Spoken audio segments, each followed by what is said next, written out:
कुछ टाइम पहले मेरे पास एक ईमेल आया, भैया मेरे हाथों में ना बहुत छोटे छोटे से दाने हो गए हैं। कुछ टाइम पहले मुझे फीवर भी आया था, पूरे मुंह में छाले हो गए हैं, प्राइवेट पार्ट पे भी छोटे छोटे दाने हो गए हैं, बहुत दर्द हो रहा है, पेन हो रहा है टॉयलेट करने में भी। मैंने डॉक्टर को दिखाया तो मुझे पता चला कि मुझे HIV हो गया है, STD हो गई है, और जो HIV है वो एकदम लास्ट के स्टेज पे पहुंच गई है। मेरी लाइफ पूरी तरह से खत्म हो गई है, मैं क्या करूं। एंड वर्स्ट पार्ट इज कि उन्होंने सेक्स भी नहीं किया और फिर भी उनको HIV एंड STD हो गया है। Hey guys, what's up, welcome back to my YouTube channel, I am Ankit. So आज का जो वीडियो है वो बॉयज टॉक के ऊपर होने वाला है, सेक्स एजुकेशन के ऊपर। मेरे पास जैसे ये ईमेल आया ना और मैंने जैसे इनकी स्टोरी पढ़ी, मैं इतना ज्यादा रिलेट कर पा रहा था क्योंकि आए दिन मेरे पास ऐसे ही ईमेल्स आते हैं और जब मेरे बहुत ही अच्छे दोस्त के साथ ऐसा हो चुका है तो इसीलिए मैं बहुत अच्छे से रिलेट कर पाता हूँ। HIV, एड्स, STD ये प्रॉब्लम बहुत ज्यादा सीवियर है। हम लड़कों की लाइफ में यूजुअली टीनेजर्स में बहुत ही ज्यादा कॉमन तरीके से फैलती है विदाउट डूइंग इंटरकोर्स। आपने सेक्स किया भी नहीं है फिर भी आपको ये हो सकता है। कैसे और क्या चीजें हैं जिनसे आपको बच के रहना चाहिए जिससे कि ये प्रॉब्लम ना हो, और क्या क्या प्रिकॉशंस आप ले सकते हैं। तो बहुत ही इंफॉर्मेटिव वीडियो होने वाला है सेक्स एजुकेशन के ऊपर, स्पेशली फॉर टीनेजर्स जो कि बहुत ज्यादा रैंडम सेक्स कर लेते हैं और बहुत ही ज्यादा टिंडर या फिर डेटिंग एप्स को देख करके ना आए दिन हुकअप्स करते हैं। तो उनके लिए बहुत ज्यादा आई ओपनर वीडियो होने वाला है। So make sure you watch this video till the end, like कर दीजिए इस वीडियो को, subscribe to my channel, and या विदाउट वेस्टिंग मच टाइम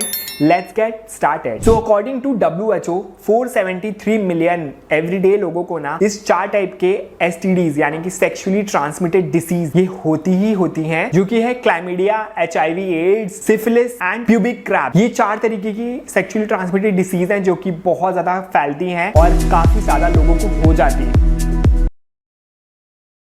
अब एक सबसे बड़ा मिथ ये है कि क्या हम जब इंटरकोर्स करते हैं या फिर सेक्स करते हैं तभी हमें STD हो सकता है। इसका आंसर है नो। ओरल सेक्स से भी हो सकता है, चाहे आपका सीमन हो, सलाइवा हो, विजाइनल फ्लूइड्स होते हैं या फिर जो हमारे प्रीकम हो जाता है हमारे प्राइवेट एरिया के ऊपर, उससे भी आपको ये HIV, एड्स या फिर STDs हो सकती हैं। मोस्ट ऑफ द केसेस में ये सेक्स के थ्रू फैलती है, बट क्योंकि ये ऐसे भी फैल सकती है तो इसीलिए अगर आपने सेक्स नहीं भी किया हुआ है तो भी आपको ये हो सकता है। जैसे कि अगर आप इन्फेक्टेड पर्सन के साथ आपने किस कर लिया है, उसका सलाइवा आपके मुंह में चला गया है तो आपको हो सकता है। अगर आपने सिर्फ ब्लो जॉब दी है या फिर उसको इन्फेक्शन है, सिफिलिस है या फिर कोई भी डिफरेंट टाइप ऑफ STD है, वो आपकी सलाइवा और वो इन्फेक्शन आपके मुंह में जा सकता है जिससे आपको ये इन्फेक्शन हो सकता है। ये जो बहुत बड़ा मिथ है ना लोगों के मन में कि हम तो सेक्स करते ही नहीं है, हमें ये हो ही नहीं सकता है, ये बहुत ही बड़ा मिथ है। यूजुअली हम लोग क्या करते हैं, टिंडर या फिर कोई भी डेटिंग ऐप से हमें कोई भी रैंडम पर्सन मिलता है जिसके बारे में कुछ पता नहीं है, उससे हम लोग मिलते हैं, वन नाइट स्टैंड कर लेते हैं, हुकअप कर लेते हैं, हुकअप भी नहीं करते हैं तो किस कर लेते हैं या फिर ओरल सेक्स कर लेते हैं, उनसे भी आपको STD या फिर HIV हो सकता है बहुत ही easily.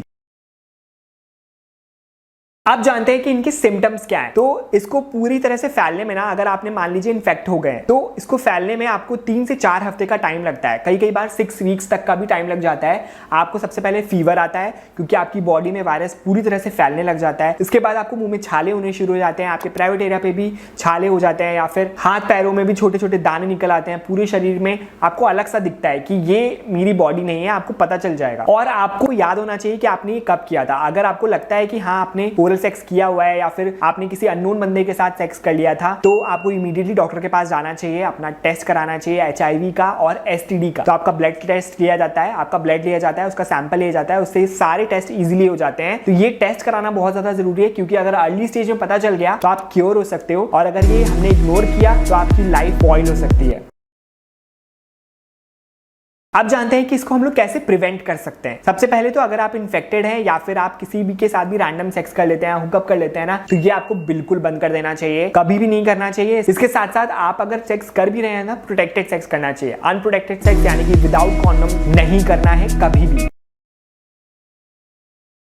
Second is get vaccinated. Hepatitis A and B का वैक्सीन आपके पास होना ही चाहिए, मतलब आपको लगा ही होना चाहिए। एंड एक और वैक्सीन आता है HPV का, ह्यूमन पॉपुलोमा वायरस का। ये भी वैक्सीन आपको लगा होना चाहिए अगर आप बहुत ज्यादा एक्टिव रहते हैं सेक्सुअली। ये सारे जो वायरसेस होते हैं ना वो लड़कियों को 9 ईयर्स के ऊपर लगा सकते हैं एंड लड़कों में 9 से 11 ईयर्स के ऊपर आप कभी भी लगा सकते हो। नेक्स्ट इज जेल बेस्ड या फिर जो ऑयल बेस्ड ल्यूब्स होते हैं ना वो बिल्कुल नहीं यूज करने चाहिए। यूजुअली हम लोग क्या करते हैं, कॉन्डम के साथ उनको यूज कर लेते हैं और कॉन्डम्स बहुत बुरी तरह डैमेज हो सकते हैं, उससे फट सकते हैं एंड जो भी इन्फेक्शन होता है ना वो आपके पास आ सकता है बहुत ही इजीली। तो इसीलिए ये सारे जो ल्यूब्स होते हैं मार्केट में ये कभी नहीं यूज करने चाहिए। वाटर बेस्ड ल्यूब्स आप यूज कर सकते हो।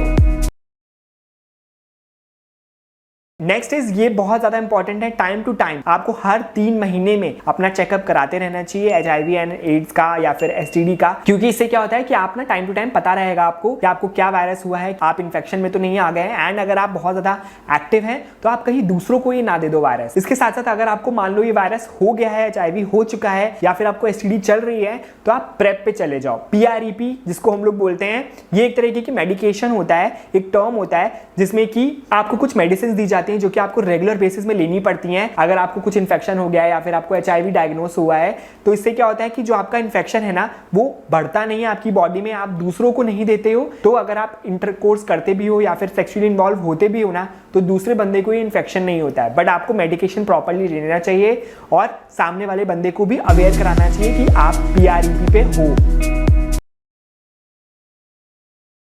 अब लास्टली हमें कब डॉक्टर के पास जाना चाहिए? जब आप सेक्सुअली बहुत ज्यादा एक्टिव हो, आपकी एक से ज्यादा सेक्स पार्टनर्स हो, या फिर आपको कोई भी सिम्टम्स दिख रहा है जो मैंने आपको पहले बताया था इमीडिएटली, साथ में पिछले 3 महीने में कभी भी अनवांटेड या फिर अनप्रोटेक्टेड सेक्स किया है किसी भी रैंडम बंदे के साथ, तो एक बार चेकअप कराने में ना कोई बुराई नहीं है। तो गाइज ये था आज का वीडियो, बहुत ही इंफॉर्मेटिव, बहुत ही इंपॉर्टेंट वीडियो था, जो कि मुझे ऐसा लगा कि एड्रेस करना बहुत ज्यादा जरूरी है, क्योंकि ये जो टॉपिक है ना ये कोई भी नहीं बताता है खुल करके, बट अंकित टीवी पे हम इस बारे में खुल के बात करते हैं। सेक्स एजुकेशन को हम नॉर्मलाइज करेंगे, क्योंकि स्कूल कॉलेज में ना ये बिल्कुल भी नहीं सिखाया जाता है।